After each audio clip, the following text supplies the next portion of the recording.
Bonjour, aujourd'hui nous allons parler de la croix, ou plus exactement du symbole de la croix.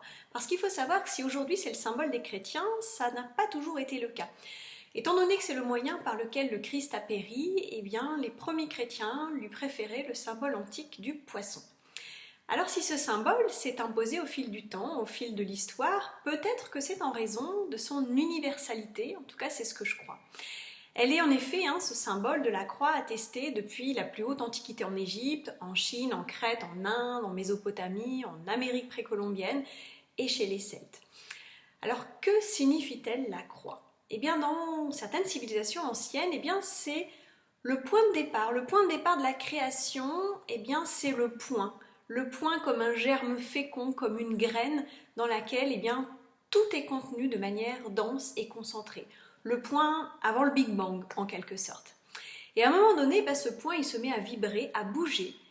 Et qu'est-ce qu'il va faire? Il va dessiner deux axes. Un axe vertical qui représente l'esprit, qui relie le ciel à la terre, et un axe horizontal, la substance primordiale qui se déploie, autrement dit la matière. Et donc qu'est-ce que ce symbole de la croix nous invite à faire?